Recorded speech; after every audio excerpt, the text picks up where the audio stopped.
Today's episode is brought to you by Açaí the Superfruit. It's delicious 100% organic acai straight from Brazil. You can get it by going to acaithesuperfruit.com or at Instagram at Açaí the Superfruit. We're also brought to you by LCCT Brazilian Jiu-Jitsu in Schaumburg, and also brought to you by LCCT BJJ Barrington. Enjoy the show. Hey, Jorginho. That's beautiful. Nossa. This is Sparta. From Brazil, Rio de Janeiro, from Thiago Veiga.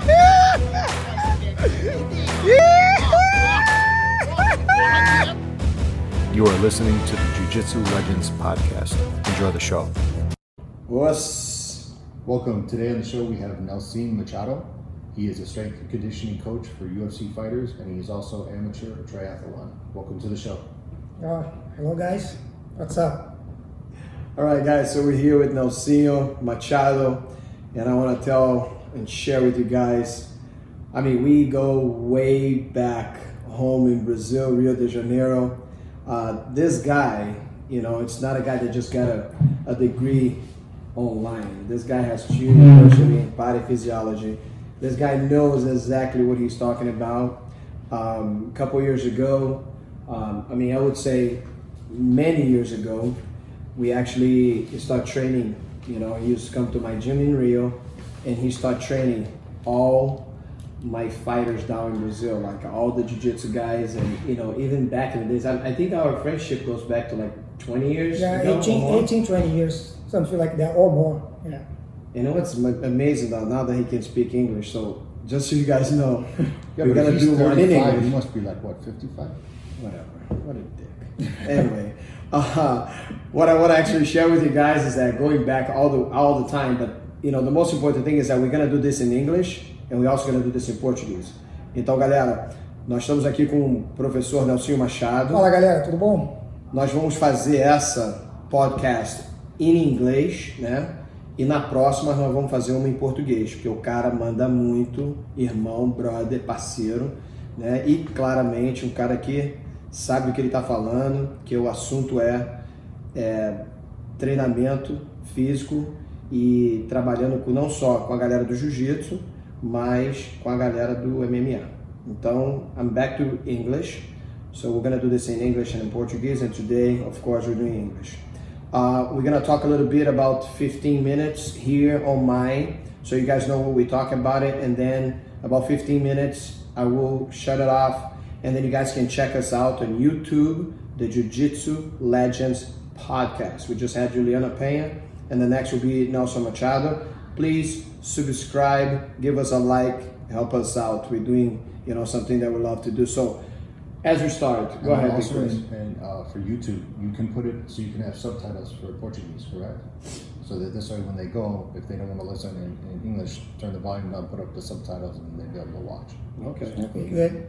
All right, We're guys. going to do 50-50. Okay. So, Professor Nelson, it's an honor to have you here.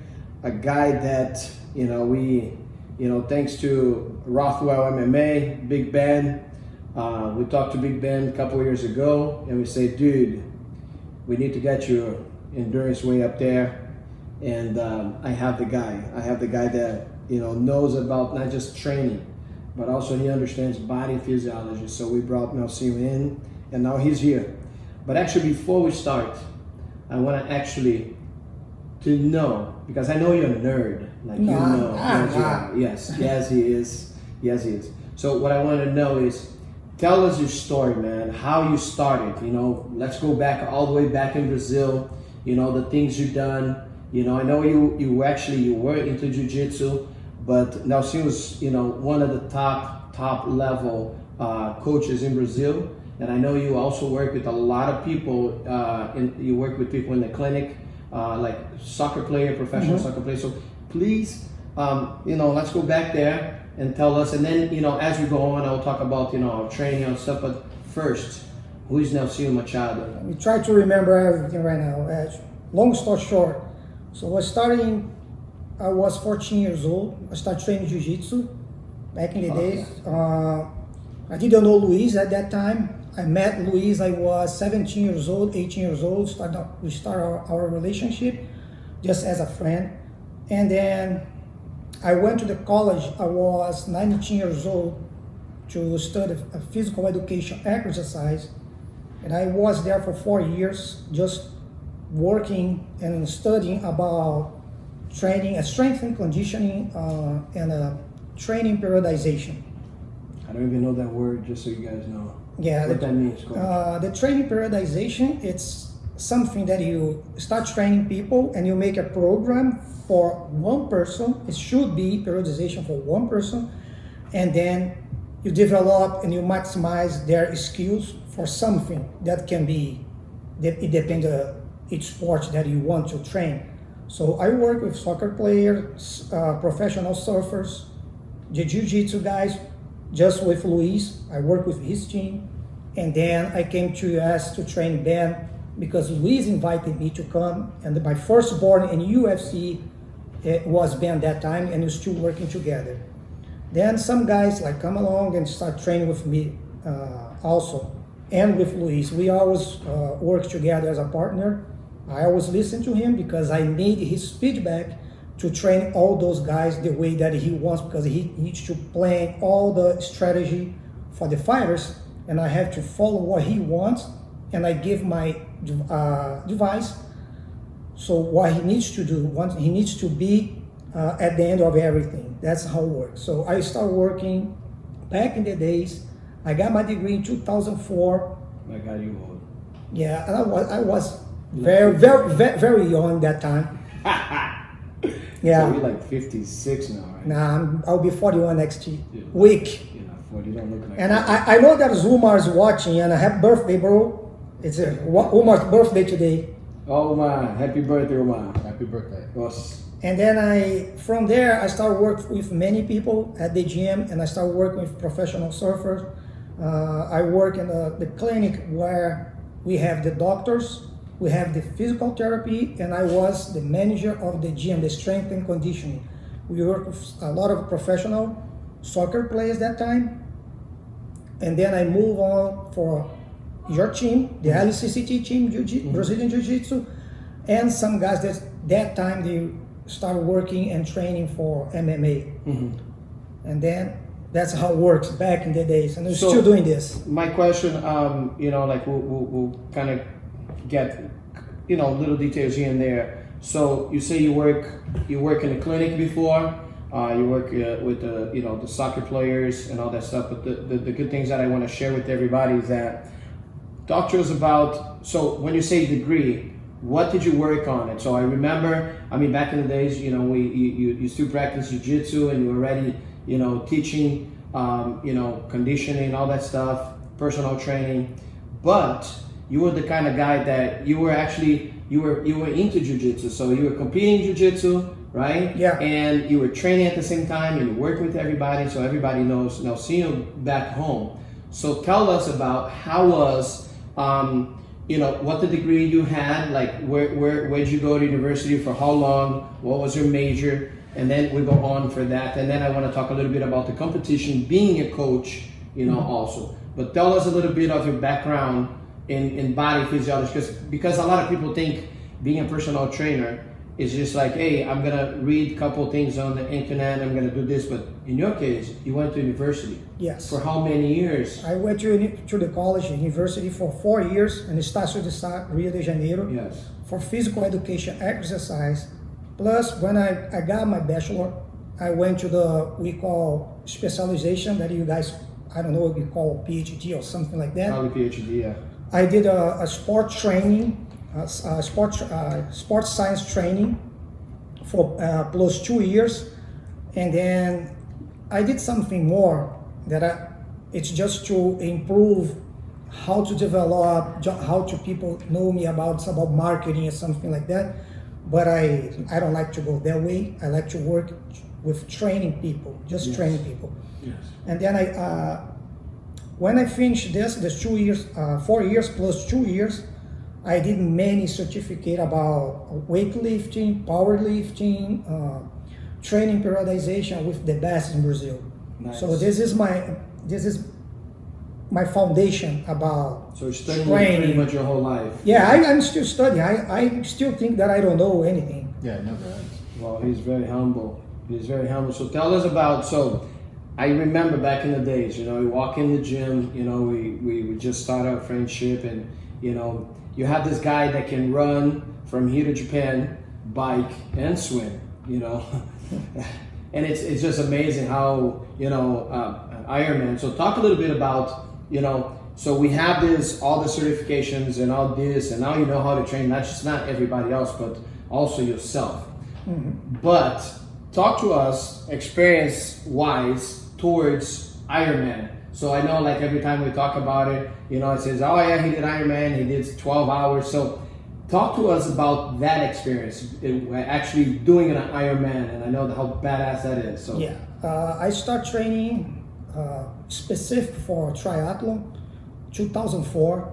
Actually, it was the year that my mom passed away, and I met two friends. They already trained in the gym. They were the client over there, and I was with them. They always swimming, biking, run. Say, what is that? They said it's triathlon, and they didn't know anything about that thing that day. And said, you can come and train with us. And I was a little bit hungry that what happened. yes, And then say, okay, I have to put this out. So I'm gonna start training with you guys. And I start training with them, biking first and swimming. And I still got a friend that back there, he's already professional at that time, and I didn't know that. You know him, Roberto Tadao, Doom. Doom. I call him Japanese. Japanese. We still train together. He's there in Rio, and I'm here. We still biking by Zoom Yes. training. Yes. What we did yesterday, 2 hours. And then I start training with this couple that we call Betty and Cabral. And then I start develop the love of triathlon. Then I start studying more the background that I have. I start to transfer this to triathlon. I start studying more about triathlon. That time, many people they're already doing that, but it's still new concept about triathlon. Everything that you have about triathlon is still you have many ways to do. Sometimes something works for somebody, but it doesn't work for him, or can work for you. For me, can be different. So we have to get the feedback of each one and start training for more specific for each person. So I start working out with this couple, and I start developing the love of triathlon. And I'm still doing triathlon, and it's become my lifestyle. And I won't change this because it's making me healthy, making me better. I never was professional. I was an amateur. I won't be professional because I'm already old. I know that, and I don't have the skill set to be a professional. But I know that I can improve my game a lot. So I'm still doing triathlon because of this couple, and I developed a lot with Doom, the Roberto Tadao. This guy taught me many stuff, and he's still teaching me some stuff. He trained me for the Ironman 2014 when I did. And just to correct you, it's not 12 hours. Stop saying that shit. It was 11:30. So, actually, I mean, think about it, it's so cool, it's that you know everything about the body and all that, but also you're able to put that, for a test. And 11 hours and 30 minutes, 11 hours Non-stop. and 30 minutes, non-stop. What I learned what I learned, and I love this, it's how to set up your mindset. So it doesn't matter if you do 10, 9, or if you're the champion that he did last year, 7 hours and 51 minutes. Jesus. Stupid, yeah. Jesus. Ridiculous. So you can do 14, 17 hours, it doesn't matter. If you finish that thing, you're already Ironman. You are the guy. Yes. And to be there doing this, you have to be very healthy, and you have to get a mindset very strong. Yes. Because even for the pros, it is hard. You're gonna feel your body shutting down. Yes. And you have to keep going. So this is one thing that I learned and I love in triathlon. It's how to set your mind. That's what I love. So in all those three things, swimming, biking, running, which one do you like the most? And what's and which one you think is the hardest? and so people get an idea. What's the mileage that you? Okay, for the Ironman is 2.4 miles swimming, 112 miles biking, 26 miles running. Okay, thank you. Yes, and so what I love to do is biking and running. For me, to develop the technique and get stronger for swimming, it's always hard. Well, I know why you have the problem with the swimming, because your head is too big. Yes, You have a big fucking head. and I'm always thinking. So yeah, she has a hard time, you know, and like I said, we always, bring the people that, can bring all the stuff and all the stories and all the stuff. So tell a little bit for all the guys that how was being, conditioning coach, a strength conditioning coach, knowing so much about body physiology, and then you walk into the gym to do a jiu-jitsu. How is that? Because I mean, a lot of people don't realize you're being a blue belt, purple belt, whatever for like 20 years. You never wanted to get belt tested. It's just because every time there's a belt test, you run away, and you don't care. I know that, but explain. I mean, it's so hard. He will train. You might catch him 100 times, and he keeps coming back. Until you get tired. So tell us how it is besides the running, being an Ironman. So how cool it is actually to be able to have so much endurance and actually be able to put that into jiu-jitsu. How is your experience between being an Ironman and also being a jiu-jitsu guy? So the triathlon gonna help a lot the jiu-jitsu, but you have to put together some exercise for strength and conditioning and some isometric work. That it's mean when you use the contraction of your muscle without movement, because that's what you use a lot in jiu-jitsu. And Yes, we can. and then when you put this together and you have the foundation of the triathlon, that you have the very good cardio conditioning and the endurance and the mindset to keep going, and you put together with the strength and conditioning, then I don't think and of course with the skills, the technique that you teach, I think nobody can be stopped. You can go and you can be the world champion for sure. And hard work pays off. So you have the talent guys and you have the guys that work a lot to be there. And I'm pretty sure that when you work too hard and the other guy had a talent to do, you can go face to face with those guys and then you can beat them. Yes, I have something to share. So back in the day, guys, Nelsinho was still blue belt and he's still blue belt. He's he doesn't move his belt 20 years later. But the most important thing is that, it was so cool that he could come to the gym and without being a week training, he would train with, 30 guys and not getting tired. But the good thing about it was every time would meet on the beach to run, on the pool to swim, or on the bike, which was even worse, he would always kick everybody's ass. So I had many stories that it was just every time, for worlds or for all the competitions with, Thiago and all the LCCT team in Brazil, how, lucky we were to have you, right? And then moving on, because you train so many of us, what are the best stories? So you compete in jiu-jitsu, right? Yeah. So how was being, as a competitor in Ironman, as also as a competitor in jiu-jitsu, what is the difference in game and training? Oh, I can tell that for me, triathlon is very easier than jiu-jitsu. Because when you step on a mat, I don't think so, but or when you step on a mat, you face somebody and you have a lot of people around you, and for me, I think it's hard. Triathlon for me, it's easier. I think it's really cool when you go there and just put your effort. It's just you with yourself back, over there, the road, swimming, all this kind of stuff. But actually, when I was training jiu-jitsu back in the days and I compete in jiu-jitsu, at that time I didn't do triathlon. I was training just for jiu-jitsu.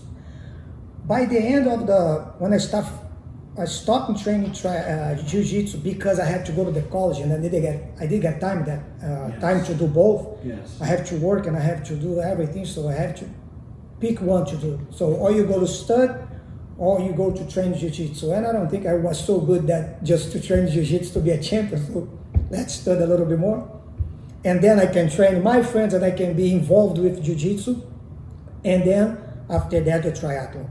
Because actually, I was studying, I got my degree, I started training a team, and it was good for you, but it was very good for me because it was like a lab for me. Yes. I can try many stuff. Yes. Back in the days, they're not even talking about functional training. They don't even talking about CrossFit. No, they don't all talking that. about anything. And we were doing that thing Already, back in the day. Way back in the day. Because it's not new. They just changed the name. They changed the name and they That did is it. true. And they have a very good marketing. But those exercises, they are more than 70 years. So we use it because we know the body physiology. We know the principles of sport training. Then you start putting together. I made some mistakes that time, and I could fix it because I was there all the time with you. Say that it's not gonna work. It's working. Let's keep this. We change that thing. We change this. Change that. And most of them they don't even know that's happened True. because I could change in the middle of all the stuff that we did it. But it's helped me a lot and helped you guys a lot. So it was like we exchange knowledge. And what is the difference? Okay, I mean, I know, but I just want to make sure the guys they understand because I feel there's a lot of lack of knowledge, into a lot of parts. Okay, not take anything from anybody and try to put you up there because you are up there. And like I said, once again, it's just not like that. Oh, you combine this and you combine this, you combine that. No, you understand the physiology of the body, which is totally different.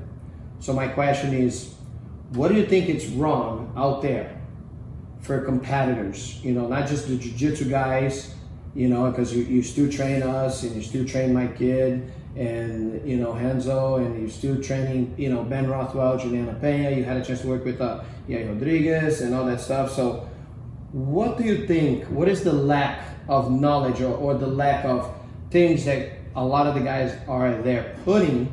Because you don't have to say name of what they're doing, but what is the difference on training? Because that's what I want to bring it up. Okay, if you're talking about MMA, Mm-hmm. the training, when you say strength and conditioning, you have to put everything together.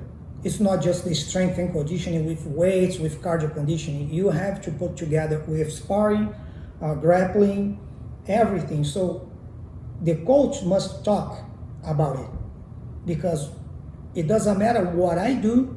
I can do the best what I can, but if the guys, they don't listen that you have to do the certain intensity, decrease the volumes in certain part of the camp, you're gonna screw up everything. So the coaches must work together. That's what we do. I called you many times. You know that. We called you many times. Luis, can you do that? Can you do this? Yes. And I ask you many times when you want to work harder with Ben.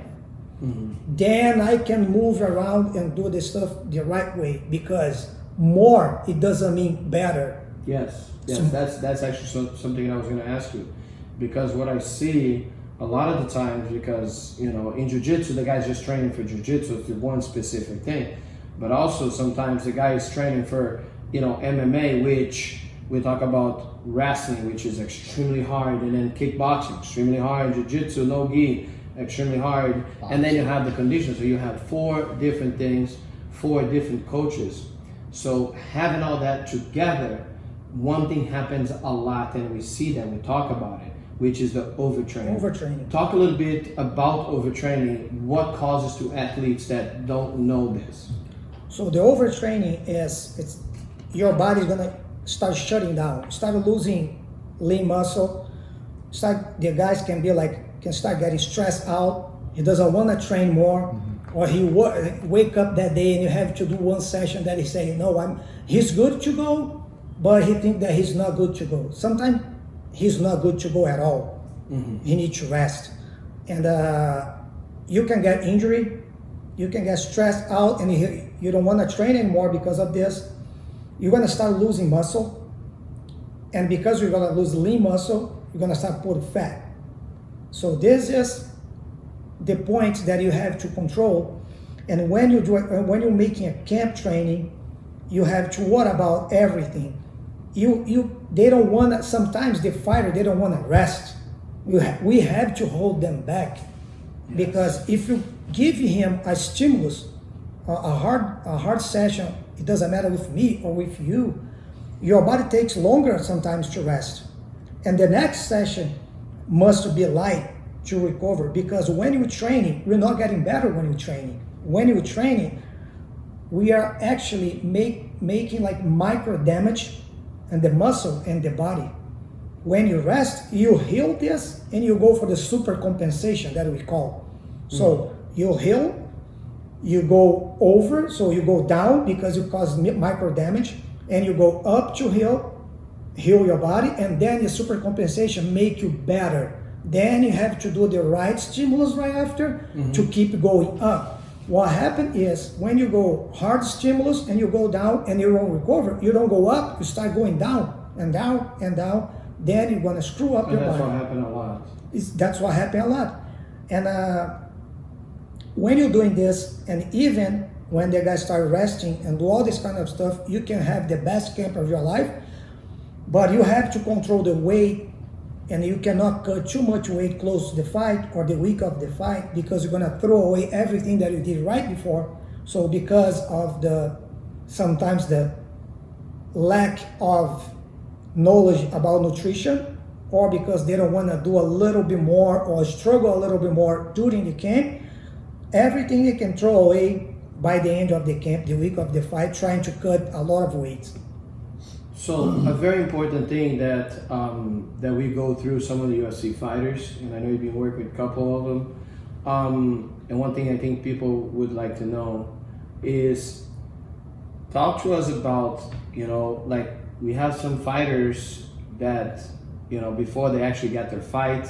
I mean, just an example, if the guy's 180 fighting at 145, I mean, we've seen that. I know you don't like that, but we've seen a lot of guys cutting extremely, a high amount of, weight, towards the fight in a short period of time. One thing is if you got called and you have to do it, you don't want to lose the fight. But one thing, actually, you have 12 weeks to lose some weight.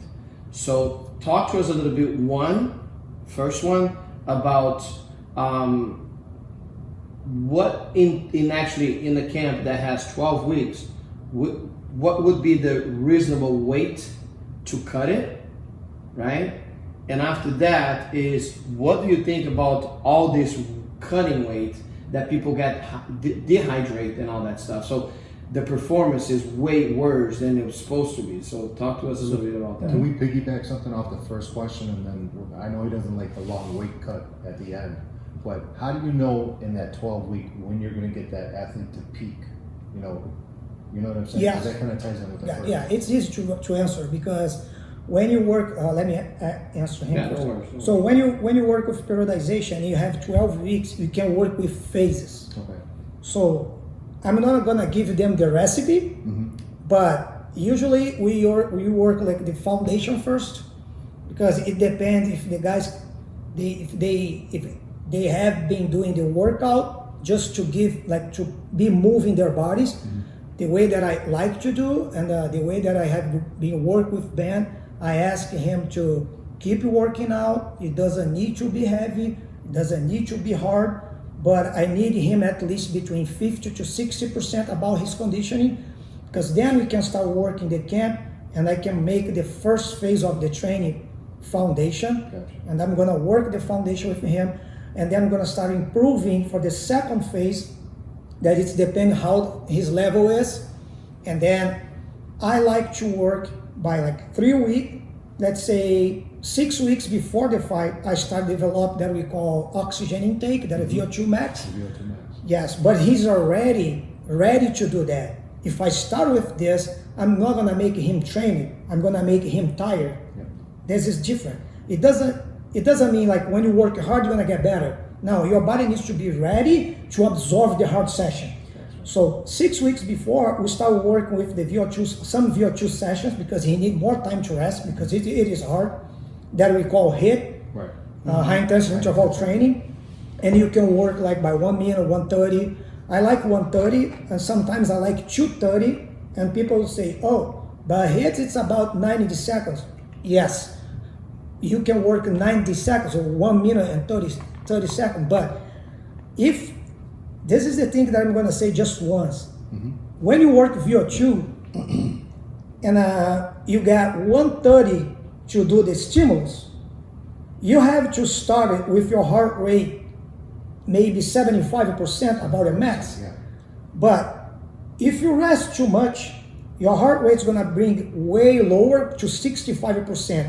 And if you have the stimulus about 130, until you get the 85% that you have to go over 85% to improve your VO2 max, you're gonna lose 40, sometimes 50 seconds to get there. So you're losing time in 130. So you're not actually working 130. So I like to do 230 because I start lighter, increasing by 1 minute, and then when I get 75%, 78%, then we start the 130. And about 15 seconds, I'm already at the point that I want, and then I can improve better for 130. And then we're gonna work this for 3 weeks, going up. Week 4, we rest, and then we still have 2 weeks that we call tapering. Right.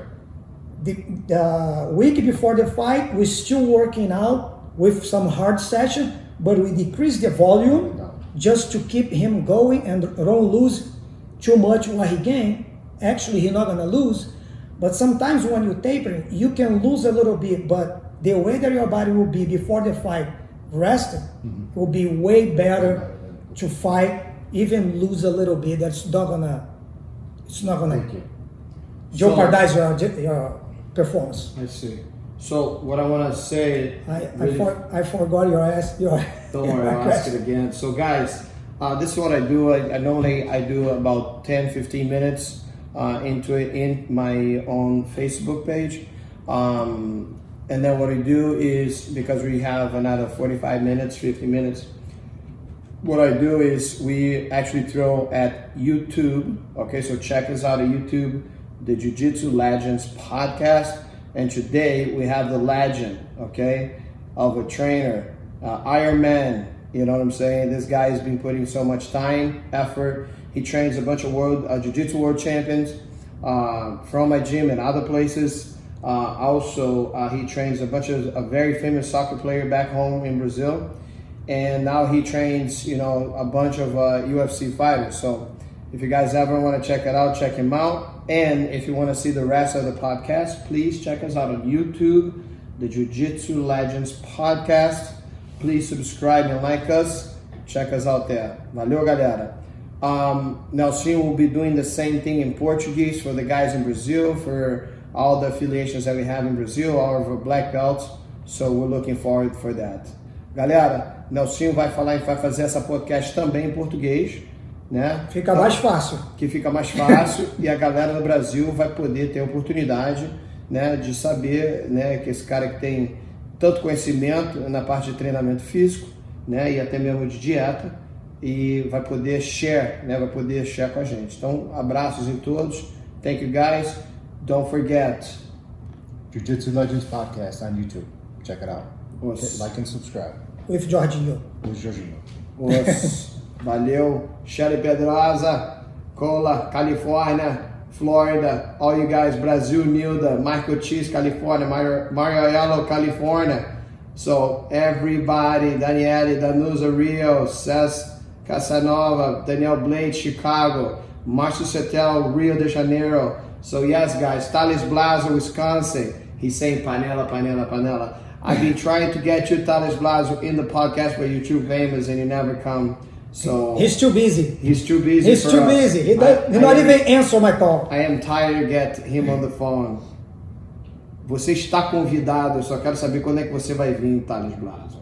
Okay, Alexandre Barbosa, Vitali, thank you guys for the support. Today we had Juliana at 3, and we have Coach Nelson Machado, Camila Fiorito, Búzios, Brasil, and don't forget, o Nelson vai fazer em português em breve. Beijo em todos. Abraço. What's up, guys? Obrigado. All right. Ciao. All right, guys, we're going to keep it on, and then Jorginho is going to put that on YouTube. Quer falar com a tua filha? Tu vai dar uma pausa ali só para saber o que aconteceu? Pause. You wanna give a little pause really fast because she's just gonna. All right, guys, you got it. Okay. That's gonna still record, but I'm gonna edit it. Okay.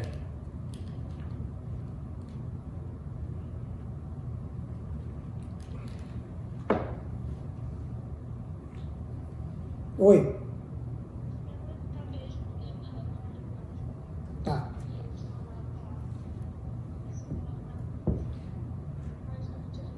O quê?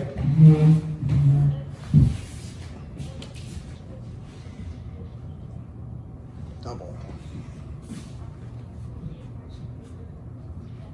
Tá, eu tô no meio do podcast aqui, aí eu parei só pra te ligar pra saber o que tinha acontecido. Cara famoso. Tô fazendo um podcast aqui, a ESPN me chamou. Tá. Tá, resolve aí. Tá picotando, depois a gente se fala. Já resolveu, tá bom. Beijo. O quê? Beijo, tchau. A moça com o telefone é uma merda. A moça foi na rua, não atendeu ela, ela fica me ligando.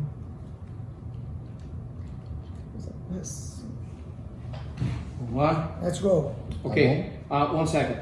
Você quer falar mais alguma coisa? Tá indo bem? Assim tá legal? Tá indo bem, vai This perguntando is por favor. good. Yes. Oh, yeah. It's Everything's moving on. perfect.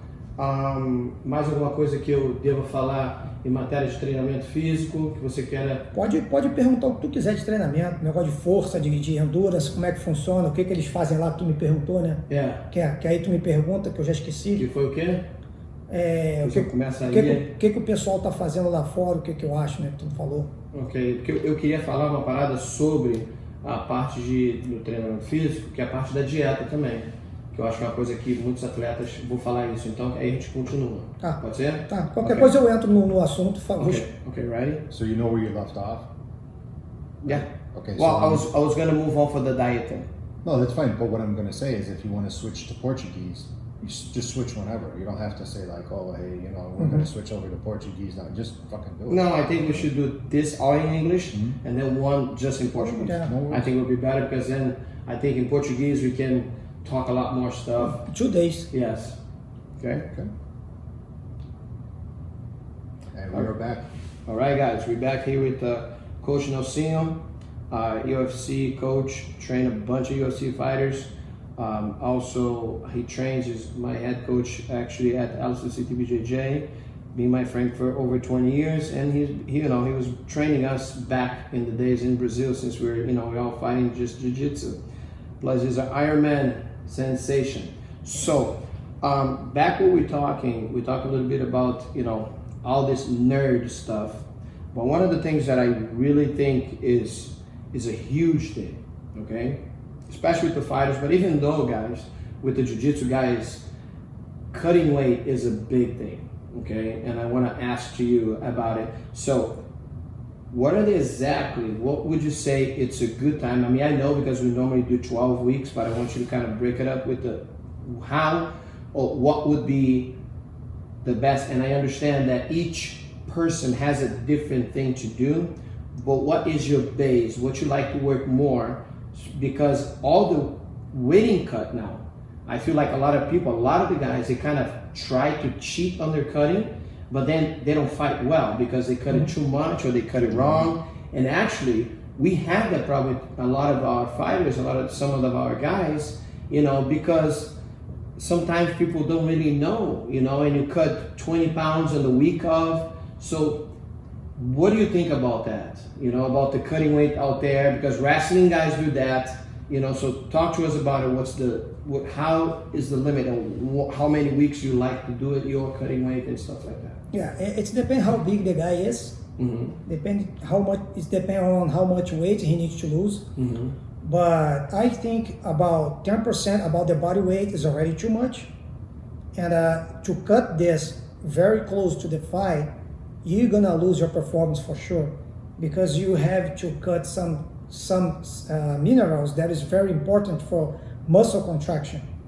So losing water, lose minerals, like you have the sodium, potassium, all this kind of stuff, it's gonna jeopardize your performance. after the first round. Then after the first We round, see that a lot. second round, people they're dying, Yes. and everybody think about that. The strength and condition was not doing the right way, but it's not that. It's about the amount of weight that he needs to cut 2 days before the fight. Sometimes 2 days before the fight, Yes. and you don't have enough time to put it back. Yes. Put it back to recover your body of that. You hit your body really bad doing this. Yes. Sometimes the guys, like they are young, they can do that many times, but when they start getting older, the body just doesn't work anymore to do that. Yes. And you Metabolism is not the same. And you see a bunch of guys moving up, Yes. and then Once they're they reach like over 30, I feel like it's harder. It's too much on the body. It's too much on the body. and it's not just about performance, about the health issues, because you hit your body really bad, and your kidney can be jeopardized from this. And in my opinion, you should do that before. You have to work with a nutritionist to do that, or with some coach that can help you with some knowledge. Not some, but they have to get a lot of knowledge about nutrition to start doing this before you get there.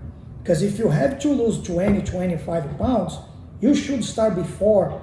And over there, and you have to lose 5 pounds, that's fine, depending how much you weigh. Yeah, but 5 pounds on that last week. Yes. yeah, that's fine. You're not gonna feel too much, but it's hard to say because you need to get an example to do that. But we cannot say it's not a cake recipe that's gonna work for everybody. But each one's different the way that you said. But you should work with a nutritionist and don't cheat your diet. Yes. Because everybody say, oh, well, we can do that by then because we did before. Yeah, but one day it's not gonna work. Yes. And you're gonna be fucked. So my question to you is, what you're saying is, so even though the guy had a really good camp on his conditioning part, so let's say you did your job and you did the strength condition, the guy is ready to go, but then he messed up on the diet, so that of course would jeopardize his performance after the first round. Let's say after the first round, but can be everything, because if he cheat on a diet, the diet's very important to cut weight and recover your body from the hard session. You cannot train hard the next day if you don't recover. You have to train, rest, train, eat, rest, and repeat. So it's all, at least these three, it must be like optimal. If you want to be a professional fighter, if you want to go to the high level training, fight with the high level guys, you have to put everything together. If you see the champions, that's what they do. Or they get a lot of talent, they don't need to cut a lot of weight, and they do like they'll be fine. But if you don't have this talent, you have to work hard. You have to work hard in all those parts. And being an Ironman athlete, you know, and being a jiu-jitsu guy and being a UFC coach, right? So each one of them are kind of a different training, right? It's a different mindset, not just a different mindset, but a different training. And I know, like, you know, if you're going to fight MMA and you need to cut weight, you're going to be not eating at all, and it's going to be a lot less food, you know. But then in Ironman, I heard you guys eat a lot, and I know you eat a lot, including chocolate and all this crap. Oh, yeah. So talk to us the importance, because also in that what we're talking, one time I heard you saying about something, because a lot of people always saying, you gotta eat protein, you gotta eat protein, you gotta eat protein. And one day you approach the Ben and you say, well, you know, if you're taking so much intake of protein, is actually your body only takes a certain amount of protein. But then if you take more than that, the protein becomes fat. Is that true? Yeah, it's something like that. Even you have the certain amount that your body needs it, that we call the resting metabolic rate that you need just to survive, plus the work that you do the whole day, plus the workout.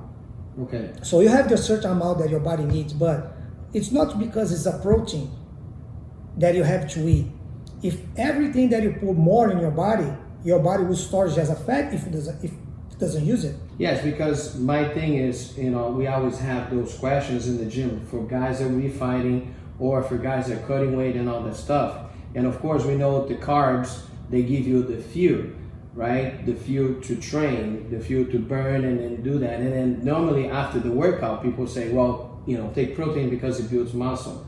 So how explain that? Because this is like just basic. I don't have the knowledge, but I hear this all the time. So for someone that trains Ironman, for someone that will compete Ironman, would you be eating a lot more carbs than protein? And for someone that does MMA, what is the difference in one another? In triathlon, you have different distance of, Yes. of races. Yes. So for long distance race like half Ironman and Ironman, it depends how long you're gonna finish this race. That is different concept of training and diet. So if you're going like for the one that you did, 11 hours So- and 30 minutes, Yeah, we non-stop. yes, you have to do the right diet because Yes. they train so hard that you have to eat really good. When I say really good, it's not amount of food that you have not control. So we have to eat really good, really healthy, Yes. quality, and the right amount to do that. That's why I always say you have to go to the nutritionist. Yes. Because sport nutritionists, they're supposed to know Yeah. Yes. what they're doing. Yes. So you have Not everybody though. yeah, and it will be very easier to make a diet for somebody that you can be with them and you can control everything. So nowadays you have a concept of low carb training, low carb diet for training in long distance race, and what they say is you have to train your body to use fat as an energy because it's a long run. So it take longer to finish. It take longer. And then you have to train your body to burn your fat because in a triathlon that you spend, let's say between 10 to 15 hours, your body, it just can metabolize certain amount of food. And this certain amount of food won't be 10,000 calories. That's around the average that you need to finish the Ironman in one day. Can be more, can be less, just like the average. And then you have to train your body to burn fat. And some diets, part of the training session, some training session, you have to go for low carb diet training. This is one concept. Somebody, it's like most of the people out there, they say, no, I'm not gonna do that. That's fine. Work for somebody, work for some people, and work different. Yeah, not other people. So diet for MMA, my opinion, it's easier. It's easier because you not just think that the one thing that you do just to fight. If you're a professional, it must be your lifestyle. It's not a diet to fight. It's diet for your life. You have to eat quality food. Of course, sometimes you can cheat. You can go one day and eat more, but the habit must be the whole week good. One meal in the weekend, maybe if you don't have any fight, then you can eat whatever you want. But habit change everything. You have to have control on your diet, on your session, training, and weight. You cannot let everything for the camp, because then you have to work harder. Sometimes you don't work the proper way because you don't have time enough to do that. And you have to go through against sometimes the physiology because the time frame is short. Yes. But don't leave everything for the end. Yeah, and most of them, they do. They leave everything like, okay, well, now I can do that. Yeah, you can. You can, but it's not the right way, and you can do this right now because you're young, but when you get older, then it will be way harder, and then you're not going to make it. And the last UFC, before the last one, we saw even the Trinaldo, the Brazilian guy, he could not get the way, he didn't hit the way they should. Yeah. And he said, now I'm going to move to the up next division because his body's not working anymore to lose weight. Get old. So that's what happened. Then you're not gonna be as professional that you want because you have to get the weight that you need the day of the waiting. It's like a car. If you take high dollar car and you start beating it up for the first 5 years of it, and then all of a sudden, oh, well, I'm going to take care of it now after it's all beaten up. It's not going to work. Yeah. So, moving on, we talked a little bit about the UFC and the fighters, the dieting, the cutting. We see some tough ones. I kind of actually, I was able to see some ones. I was like, dude, there's no way. This is last week, of UFC. Like, we already there, and this guy, I'm not gonna say no name, but this guy is like 26 pounds, and I'm thinking, he already looked extremely in good shape, and we're lucky we won and all that stuff. But I see even guys with more sometimes, and I know now the UFC are changing those things. Like, they give you a safe way to cut that weight, which I think was great. Yes. I agree. And I think IVs too. yes.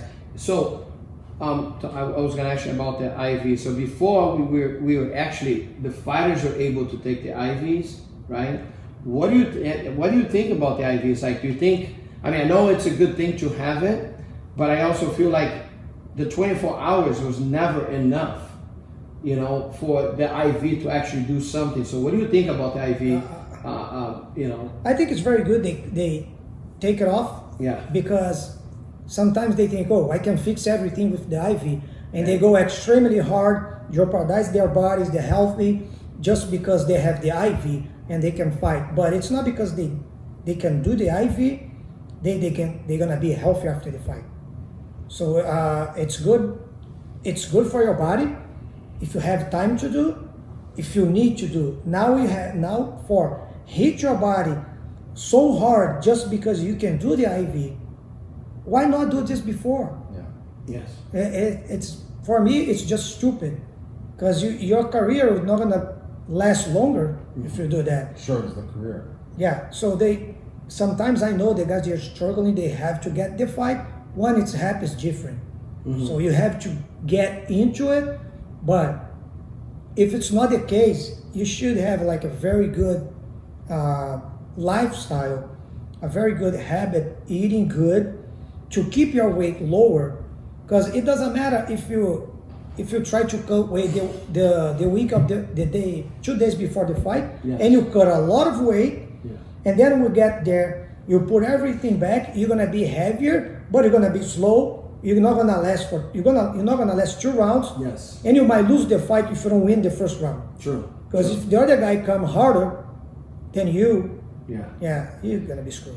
And before I actually ask you a question about working with the heavyweight, so we talked about the UFC, but we didn't ask you tell us how was actually the first experience.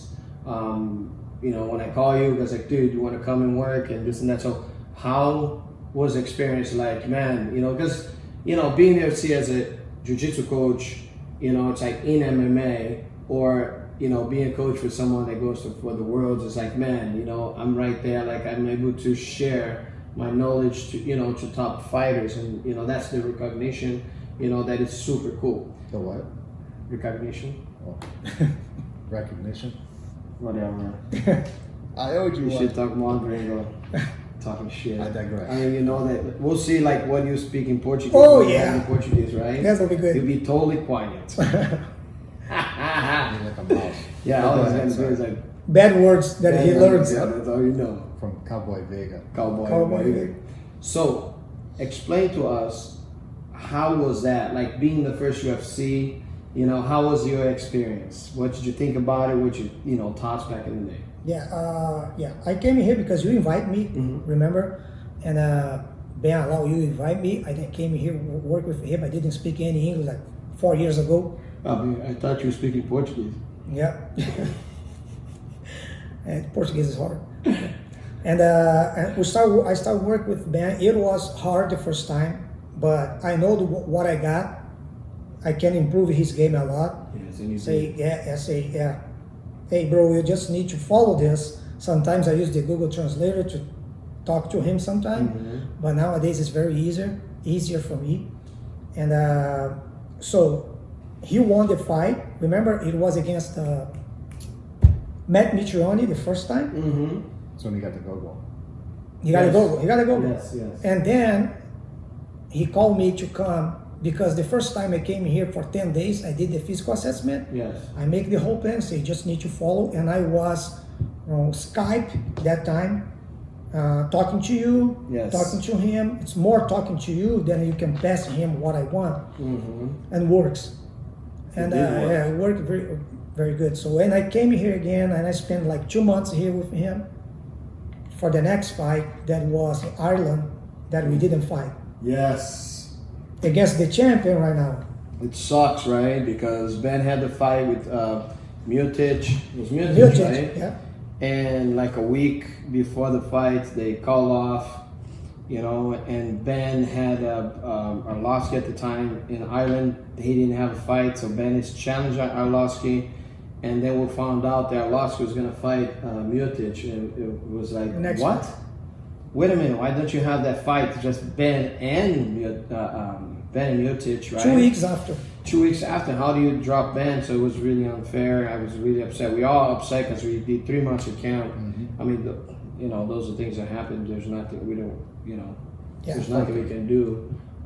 But talking about Ben, you know, and working with the heavyweight, and of course, you know, the reason that we brought you here was because when we were talking, it's like, dude, okay, you have the stand up, right? You do have some takedown, but you don't have the jiu-jitsu, right? And we add that. And then the next thing I saw was like, dude, we need endurance this guy, you know? So how hard was working with a guy that wasn't actually doing endurance, you know? And I don't think Bandit was a hard head or anything. It's just because, you know, it was the philosophy that he had back in the day. You know, have a fight, go home, you know, Wisconsin, just sit back and chill until, you know. Hibernation. Yes, hibernation, we call that. And I know how Ben follows you by the book on the food, you know, you're dieting, you know, and then the whole program. So how hard it was to actually make a heavyweight becoming a guy that could fight 5 rounds. Yeah, actually it was not hard.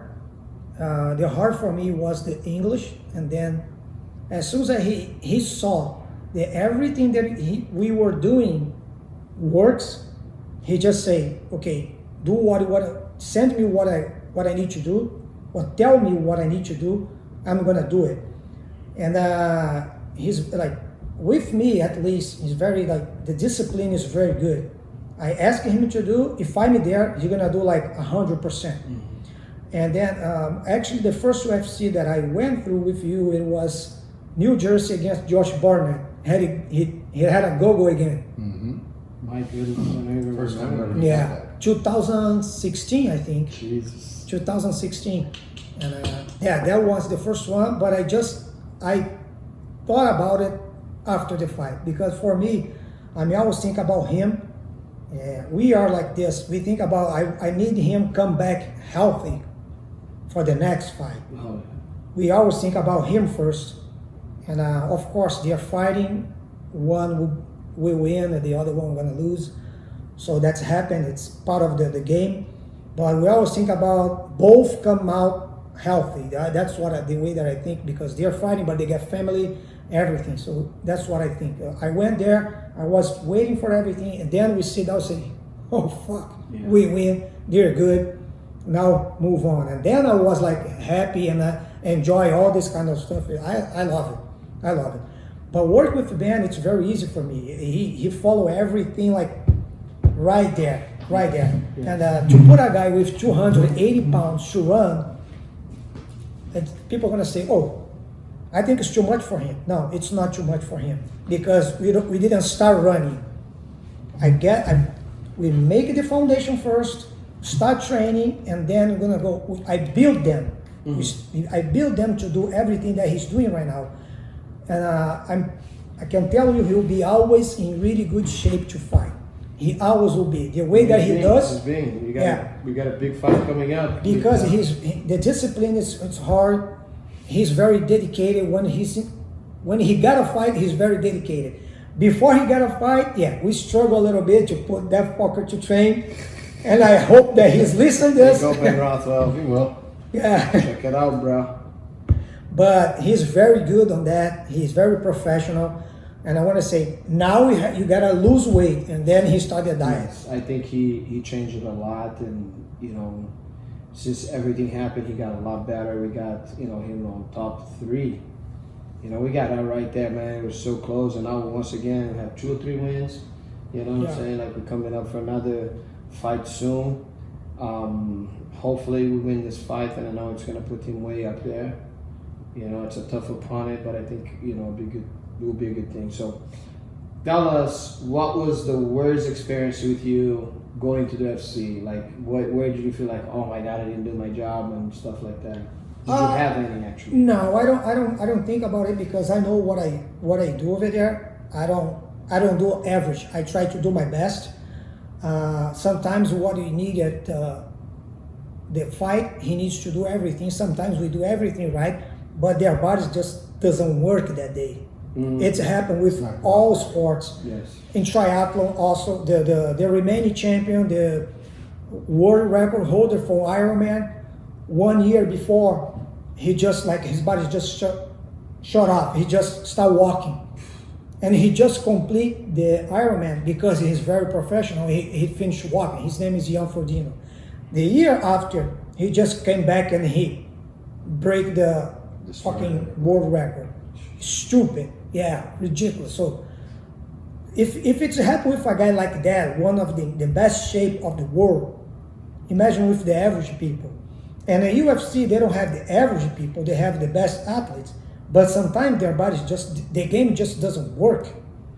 Is there any medical reason for that you know of? Sometimes we not even know. They can be sick, but they didn't show. They are symptomatic, and by 1 week after, they can show that they're getting sick. But most of the time, last fight with Ben, we almost got in trouble because of the COVID. We used to do 12 weeks camp, and he was not training too much before the camp, but you start training really, really good, and then we got a day to fight. And we train, that thing that I told you, start working the VO2 session, some hard session, then by the end they postpone the fight. And then I have to do 1 week recover, and you didn't know when you're gonna fight. So by the end we did 17 weeks, and the program was not the best way to do because we didn't know when it's gonna be the fight. So we made some mistake because we could not fix that. Right. It's something that we could not control that time. And then what happened is we got the fight, Ben was in shape, but it's one step apart of the overtraining. I didn't tell him, I told him after. So, oh my God, by the end of the second round, I was tired. I said yes. And I explained to him what happened. Say, oh my God. Then we already trained by 8 weeks already. Then we got the fight. And I told him next week, recover. We're gonna do 1 session with Luis, 1 session with me, 1 session with Kaylen, that guy that do sparring with him. 3 sessions, and nothing more. I want you to rest because then you're gonna start over and you'll be 100% in shape to start your camp for 9 weeks. Then we're gonna be good. Then we're gonna be optimal for him. He's already good. He's already in shape. He's already in shape. I can tell. You have trained with him. Oh yeah. He's ready. Yeah, we're gonna start cutting weight. He's not too heavy. He's good. Right now he's maybe walk around 275. Yeah. He just needs to cut 10 pounds. 10 pounds is not even not even 5% of his body weight. Yeah. If he take a shit, he already go done. 2.5 pounds. Okay, guys, welcome back. We're going to take a short break. And Luis, it's yours. All right.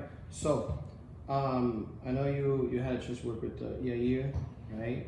Before Yair Rodriguez of El Pantera. He's a great fighter. Also, I know you work with a couple of fighters from Coach Mike Valley. And now we're training Ben Rothwell and Juliana Pena. Just tell us about it. I mean, Ben is on 2 or 3 fights, straight wins, and Juliana is number 3 now. And we're back on it. So this is the fight. She's fighting number 1. So how is the mindset now? Cutting weight, training wise, don't get injured. Not only for her but also for Ben.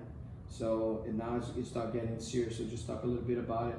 Okay, just about a little bit about Yair. That guy, he's natural. He's a natural athlete. He is. He's a very beast. good conditioning, very good. When I work with him, I say, "Oh God, where I have to start from?" But we started. He's very good, and he's doing really good. And Juliana, we're just gonna start. She's already training a little bit, but I'm gonna do the assessment next week. We're gonna start training. We have 9 weeks to do that, and then I can work with him with my eyes closed because I already know the way that his body work. I know everything. He's the firstborn, Yes. and I appreciate a lot you to introduce me to him, and I appreciate a lot him to work with me. With us, yeah. Yes. I mean, you know, you don't have to appreciate anything. It's just, you know, besides our friendship, I know how professional you are, and you know what you have done for us in the past in Brazil. Not only for myself, but for Thiago Veiga, you know, my brother, which was a 2 times world champion, you know, and won, you know, state Brazil. I mean, he won everything, you know, back in the days. And you know, and got me that too, you know, in the world's masters and all that stuff. So, you know, I owe to you a lot. But the reason is, You don't owe me you know, nothing. well, I mean, it's not that we own. It's just like the respect we have for each other. You know, it's a big thing. But that's why you're here, because I kind of felt that there was always, you know, and don't take me wrong, you know, for some of the guys, it's nothing that. It's just because I had the trust, I had the time with you working, and I've seen the results. I've seen the results, and that's why I told Ben, dude, we got to bring this guy. This guy knows exactly what he's doing. He understands everything, and that's why, you know, we put, you know, everything together and we make it happen. So being this close now, what are your thoughts? You know, what are your goals? You know, let us know. So Ben, work with Ben is very easy. So right now, not right now, but since we start training, I asked him to get a heart rate monitor, and I taught her how to work with, how work that shit. Yes. Say this is how work. We have training zones. We have to follow this and that. And he started. That's another thing. I'm sorry, I have to say this. I mean, a lot of people don't understand what that heart monitor is for. People just put in and just see the heart, and you know. And then I see you doing the stuff with Ben. It's so high tech. It's so cool what it can actually be done just by knowing your heartbeat. You know, the kind of training you will do and the kind of result you have just by looking at it.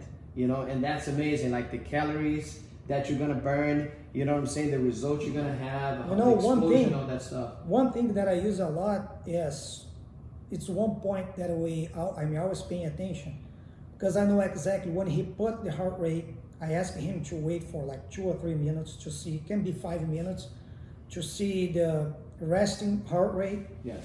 and then I know exactly the number that used to be around. Yeah. If too high, I know we're not even, if I have to do the hard session that day, if the heart rate's too high, I know that is he dehydrated, he has dehydration, and or he is tired. I don't tell him, and I ask him, so how are you feeling today? He says, I'm feeling like a shit. I say, I know, your heart rate's high. Today, we're gonna change the session. Instead of doing harder, we go light.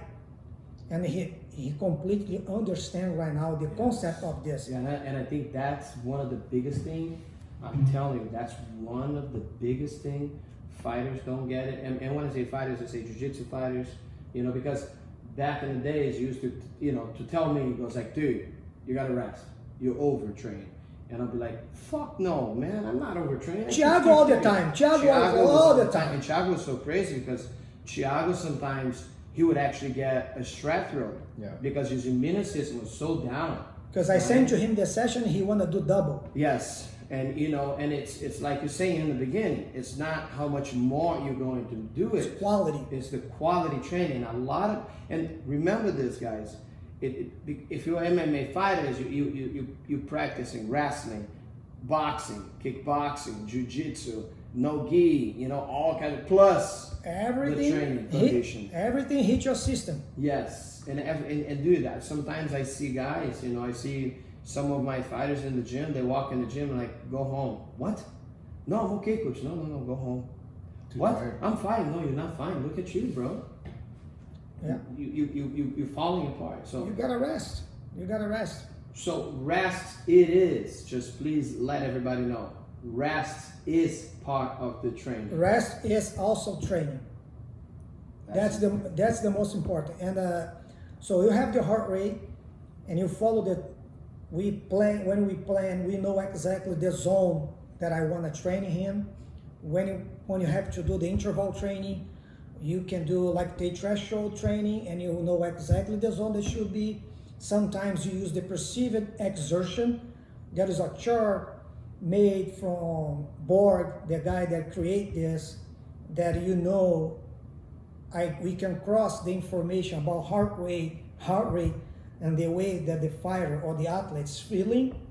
So I used to ask Ben many times how he's feeling, and I show him the chart. Now I'm gonna start working more with this, because he needs to understand where he is at when his heart rate is high or it's not high. Mm-hmm. So he knows exactly the type of effort he's doing, because when he's fighting, he doesn't have the heart rate. Mm-mm. So I train him to do that. The most important is we have a lot of skills that we have to work with to put him in 100% to fight inside the cage. But when we get there, we don't have control anymore. What you gotta do is train him to recover faster. In 1 minute, he needs to drop. The way that I used to do is I need at least 30 BPMs lower than he finished. So we work on this training to get that and recover quickly. Because when you start the camp, start training more, sometimes in 1 minute, when I put him, when you finish the session, the stimulus, I say, sit down here, like when you were in the cage, and he start resting, and his heart rate can be like 15, 20 low. And then we go again. But by the middle of the camp, his heart rate's dropping 30 BPMs already. Mm-hmm. This is indicate that he's getting fitter. It's not just how hard you go, it's how fast you recover. The recovery is Yes, a huge part. It is Yes. a lot of piece of the puzzle that Sure. people don't have idea of No, this. no, that's where we call you the scientist. Yeah, no. That's what we call Nelson. the It's scientist. out there. They just need to. They can read, but they need to understand. Then they can go everywhere and read this. But if you don't understand the way how your body works, you have no clue how to do that. So, question, we were talking about that's something that you want to talk about it. So, there's a few pieces of the training. So, explain to us about, It's the training zone. So the training zone. the training zones is part of the endurance, the cardio conditioning. That's very important to know how we're gonna get there. What type of zone you have to train to get the best for you, and it's not just training one zone. Sometimes you have to do the low heart rate training to get your better foundation for your body absorb the hard session. This is one part of the puzzle. And I don't want to teach anyone how to do, but this is the way how it works. And the one thing is, people always say, we have to work the speed and agility. It doesn't matter how hard you go in speed and agility if you're not strong to do that. Because both you need your muscle working hard, and part of your body is most important to be stronger to get the best of speed and agility. That's the core. And core, it's not just abs and lower back. Core is a hip flexor, hip extension, and lower back and abs. Then we need the whole thing to be faster. You don't start building the house from the roof. Yeah. You start building the house from the foundation. Yes. And This is the that's- foundation of your body, Yes. from the center to the extremity. I got you. That's the That most makes a lot important. more sense. That's pretty badass. I That, like that. and they don't. People sometimes they don't understand that, or they think they understand, but then when they start working, it's not the way that they are thinking. No, I just feel like a lot of the times, is most of a lot of people what they do. Once again, I feel like very few guys have that understanding about body physiology, and a lot of people they just they learn something here and there and they put it together and then but for you to go actually deep on something like this, you need the foundation. It's like a guy that become a black belt that never went to the gym, he did something online and then he saw a couple fights, never fought, never So at the end of the day, I feel like, yeah, you got a black belt, but man, like you said, you know everything, but you don't know nothing. You don't become a champion. No, and then you have no foundation. So I work everything that I do in my jiu-jitsu. It's all about foundation. Yeah, and I know you the same way, and we're very picky about it. And I think that's why, we got such a good result. But before we finish here, I want to also, we talk a lot about jiu-jitsu fighters, UFC fighters. I want to talk a little bit about also, you train normal people, right? Like you do a spinning class, you do, workout. So, it's like you being a racing car, and then suddenly you're a guy that is, parking on the, kind of like walking in the park, which is, I know you train a lot of older people, so all kind of ages. Yeah. One thing that's funny, I work with them the same that I work with the fighters. Just the intensity is different. Of course. But the way that I organize the program, it's exactly the same. Of course, each one they have like specific stuff to work. Yes. But we have to start off the foundation. I cannot put anyone to squat if you don't have the strong core to do the proper form. Then we start working from here to get here. So point A to point B. Then from here, point B to point C. Step by step, they're gonna get better. Yes. They're gonna increase the fitness conditioning, improve everything.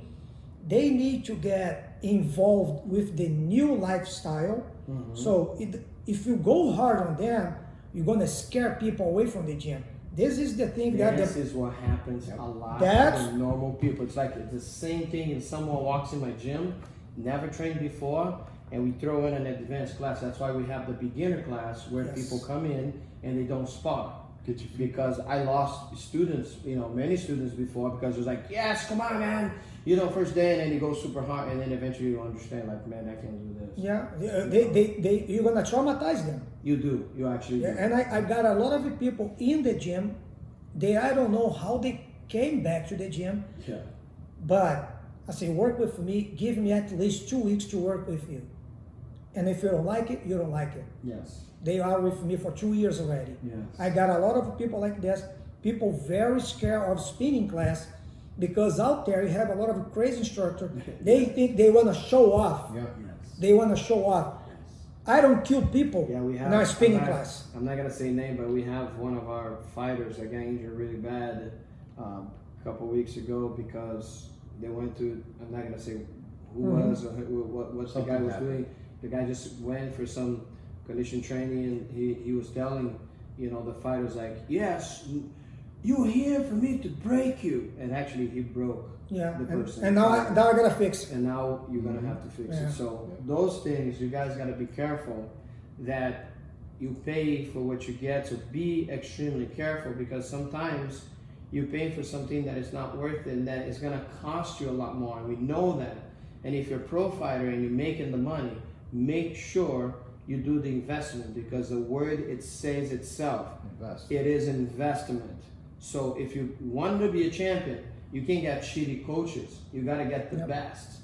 So to get the best, you have to pay for it, but then you're going to get the results. And the people like you that has the qualification, university degree, the timing, being a competitor in jiu-jitsu, being a competitor in Ironman. 20 years. So 20 years doing that. So yes, you must pay for what you're going to get, and that's an important thing. Yeah. If anybody wants to contact you for privates, what's your phone number? What's your Instagram? Yeah, my number is 224-231-7972. One more time. 224-231-7972. And Instagram? I forgot my Instagram. Nelson Machado? Nelson. Pull it up. It's okay. Yeah, I can see it after. You still can look for me at Endorphin Effect Gym in Bartlett. Okay. I got an opportunity, very good opportunity to work over there. Okay. Very good and clean gym. Very, very good. I also work with Luis Claudio. You can go there and ask about me. Yes, LCCT, BJ. If you Bartlett, you have in there LCCT, BJJ in Schaumburg. And then what else? You have one more place, right? Oh yeah, in Itasca, in East Complex, you can go there and look for me over there. Okay. But I This don't- guy's everywhere. He's in Kenosha with Ben Rothwell at Rothwell MMA. Yes. But I think he's kind of booked lately. He's very famous, so he doesn't have Yeah. much time. Yeah, right now my time is like more for Ben. Ben is taking all my time. Oh, it's Nelsinho, underline, right? Underscore. Yes. Yep. Machado, 08. Spell it. Give it to me. Okay, so his Jorginho, you're gonna Instagram is- spell. His Instagram is Nelsino, NELSINHO _Machado, MACHADO 08. That's his Instagram. And if they want to email you, do you have an email that they Yes, can N Machado, NMACHADO.RJ@gmail.com. And one more thing that I want to talk real Of quick. course.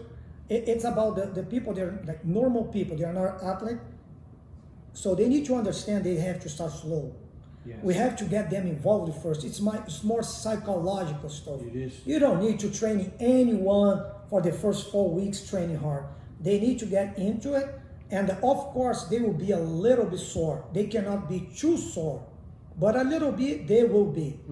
And then after that they're gonna be fine to start working out. They're gonna get involved. They're gonna get a little taste how it works, how to get better, and then from there you start building them up.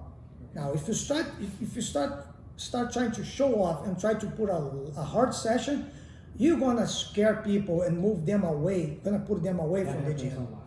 And the spinning class, it's worse because a lot of instructors out there, they want to show off, they want to go hard the spinning class.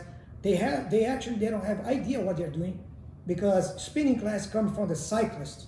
Cyclists, you have to work with training sessions. Then you put the music to be fun. But first thing is what you're gonna do and why you're gonna do. And when I was the first one to start the spinning class at Endorphin Effect, and I got a lot of people, like old people, normal people, young people, they never did before, and some of them, they are traumatized by the others. I bring them in and say, try it. You're gonna do whatever you want to do. And they still with me after 2 years. Yes. So I'm not saying I'm not the best than anyone. I do on my way, the way that I learned from the best in Brazil, the way that I've been studying. But I think people need to do the right way instead of trying to show off. That's True. what Yeah, I mean, there's some things that we have control. And there's making some me things that crazy we- sometimes. yeah. Sorry, I get mad. I mean, I got, it's like I have 30 years doing jiu-jitsu, and I'm still, working. No, you out of the Exactly. court, because I used to go many places because I work in gyms and I saw people teaching. I say, oh my God. Yeah, that guy over there, he's an idiot. Yeah, well, Here you. but this is the thing though. That's the thing that I used to say about jiu-jitsu. It's like you see some guys doing the workout, and it's like, oh my God, You know what I'm saying? So there are a lot of different trainers, ways to do it, safe ways. At the end of the day, it's what is the result that you're going to get. The most Right. important, you can go to the YouTube and see a lot of exercise.